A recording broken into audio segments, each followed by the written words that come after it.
हराम की बोटी। दाऊदी बोहरा समुदाय में बच्चियों के प्राइवेट पार्ट के एक हिस्से को यही नाम दिया गया है।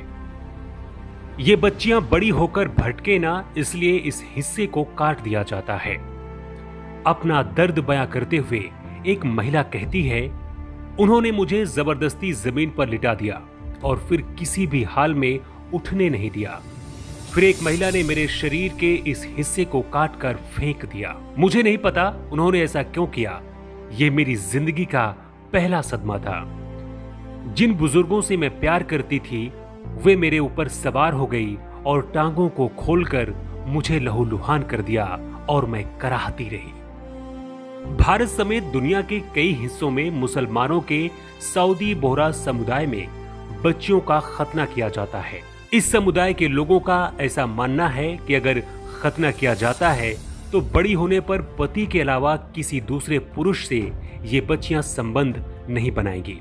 जिस पार्ट को धारदार ब्लेड या चाकू से काटकर निकाला जाता है, इसे ये लोग हराम की बोटी कहते हैं। इस परंपरा के मुताबिक महिला को शारीरिक संबंध का आनंद लेने का अधिकार नहीं है। महिला खतना को अंग्रेजी में फीमेल जेनिटल म्यूटेशन कहते हैं। इसमें प्राइवेट पार्ट के क्लिटोरिस के एक हिस्से को रेजर या ब्लेड से काट दिया जाता है। इस दर्दनाक और अमानवीय प्रथा से कई बार यौन संक्रमण संबंधी बीमारियां हो जाती हैं, तो कई बार ज्यादा खून बहने से लड़कियों की मौत हो जाती है। 2018 में जारी यूनिसेफ के आंकड़े बताते हैं कि दुनिया भर में हर साल 20 करोड़ महिलाओं का खतना होता है, जिसमें अधिकतर की उम्र 14 साल या फिर उससे कहीं कम होती है। भारत में दाऊदी बोहरा का एक छोटा सा समुदाय है, लेकिन महिला खतना को लेकर यह अक्सर सुर्खियों में रहता है। करीब 30 अफ्रीकी देशों के अलावा यमन, इराकी कुर्दिस्तान और इंडोनेशिया में महिलाओं का खतना सबसे ज्यादा प्रचलन में है। वहीं सोमालिया, जिबूती और गिनी जैसे अफ्रीकी महाद्वीप में सभी महिलाओं को खतना कराना पड़ता है। महिला खतने का प्रचलन मुसलमान और ईसाई समुदाय के अलावा कुछ धार्मिक समुदायों में भी है।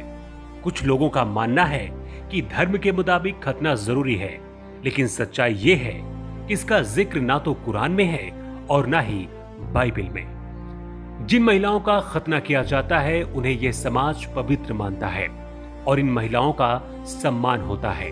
वहीं जो लड़कियां खतना नहीं कराती हैं, उन्हें समुदाय से निकाल दिया जाता है।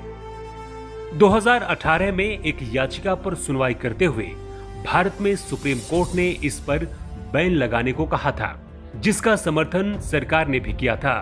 सुप्रीम कोर्ट ने तब कहा था कि इस प्रथा पर अमेरिका, ऑस्ट्रेलिया, ब्रिटेन जैसे कई अफ्रीकी देशों में रोक लग चुकी है। अब भारत में भी इसे प्रतिबंधित कर देना चाहिए।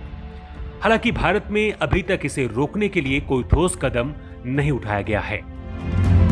Bureau report, new times.